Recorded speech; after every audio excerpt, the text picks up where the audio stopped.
The dark side of lobster, the slave food they called cockroach of the sea.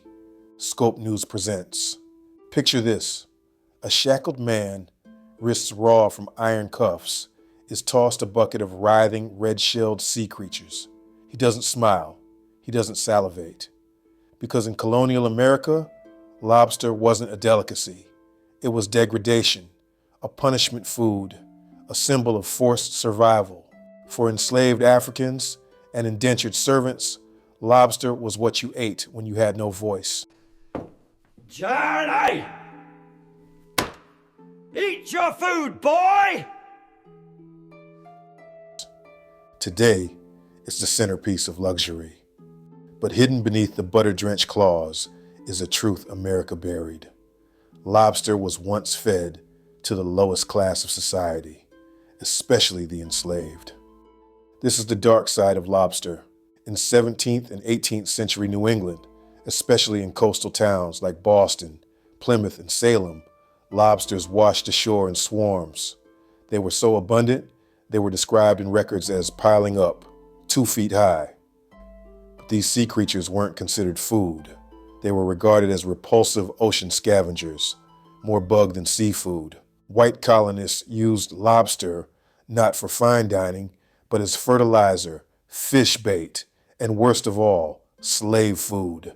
Indentured servants and enslaved Africans were forced to eat lobster repeatedly, to the point that even white servants began rebelling. In Massachusetts, some labor contracts from the 1600s included clauses stating they would not be fed lobster more than twice a week, considering it a form of cruelty. Enslaved people, of course, had no such clauses. They were fed what they were given.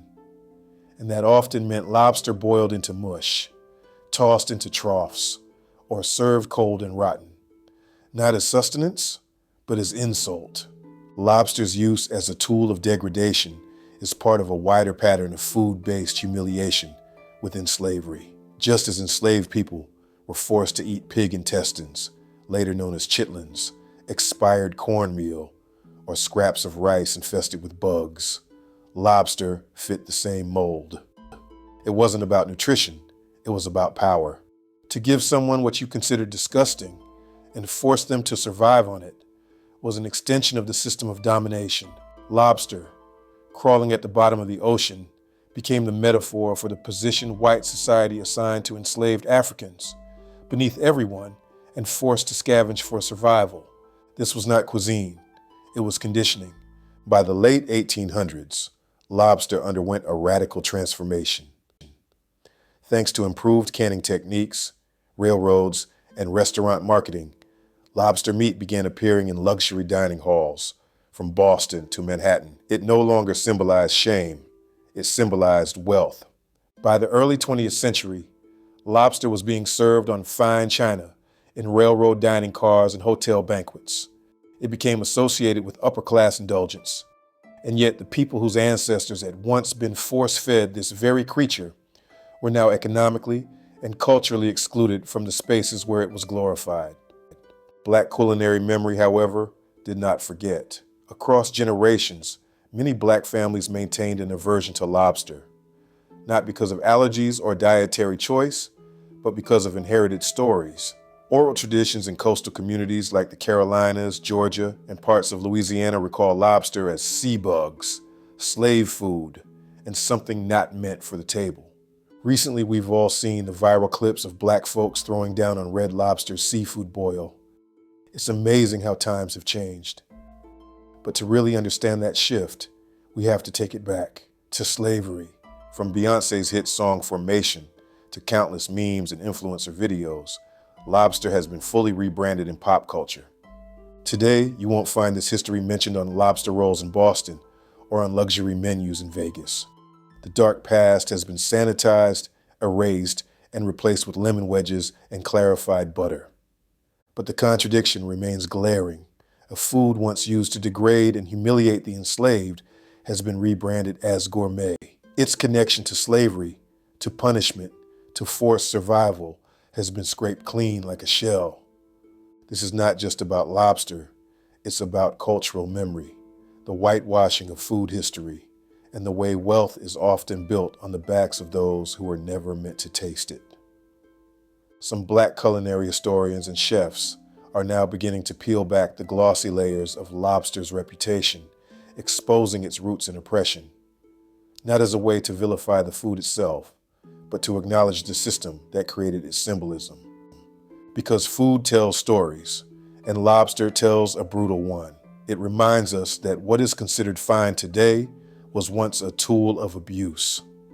That history is not always written on the plate, but it's always there.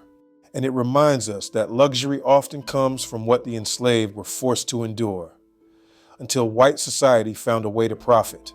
Scope News tells the truth. Here are the facts.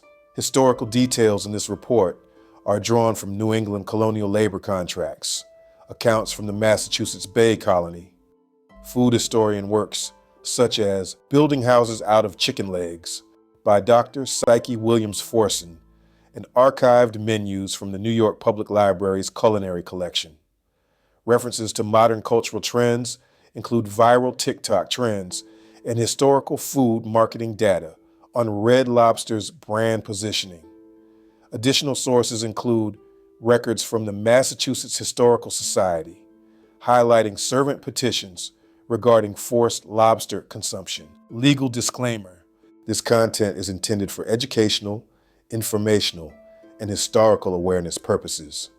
Scope News presents verified archival information and scholarly research, but viewer discretion is advised due to the disturbing nature of this history.